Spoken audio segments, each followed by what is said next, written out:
এই ভূমিকম্প হওয়া এটা আমাদের জন্য বড় সিগন্যাল।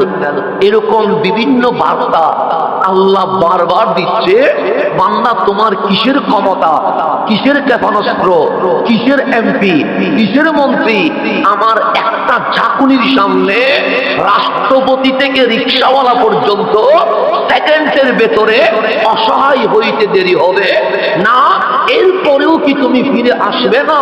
এটাই হচ্ছে মালিকের সিগন্যাল। আমি 11টায় ভাবছিলাম আমার মালিক তো এরকম অসংখ্য সিগন্যাল আমাদেরকে দিচ্ছে, এরপরেও আমারও হেদায়েত হয় না, আমাদেরও হেদায়েত হয় না। দিন শেষে আমরা আল্লাহর অবাধ্য হয়ে যাচ্ছি। তো মালিক কোরআনে এই বিষয়ে বিস্তারিত আলোচনা করেছেন। আপনি যদি দেখেন 114 সূরা বিভিন্ন আলোচনা আছে না নাই? আছে। এরকম 500 আয়াত আছে যেটার উপর ইসলাম দাঁড়িয়ে গেছে।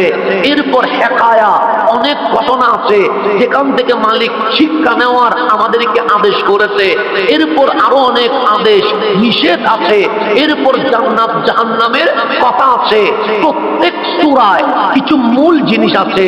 যদি ফাতিহা উল্টান 7টা আয়াত আছে, কিন্তু মূল আলোচনা হচ্ছে ইয়াকা না'বুদু ওয়া ইয়াকা নাস্তাঈন।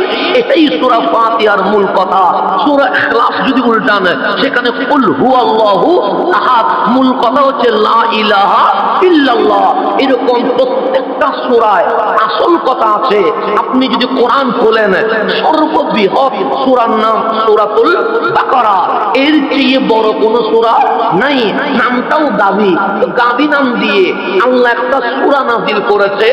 এই সূরায়ও আল্লাহ অনেক কথা বলে ফেলেছে। একটা দুইটা কথা না, অসংখ্য কথা মালিক বলেছে। এক শব্দের ভেতরে 50টা কথাও বলেছে, এক শব্দের ভেতরে 100টা কথাও বলেছে। একটা আয়াতের ভেতরে আমার মালিক এমন করেছে, পুরা ইসলামী হুকুমত একটা আয়াতের ভেতরে বলে ফেলেছে।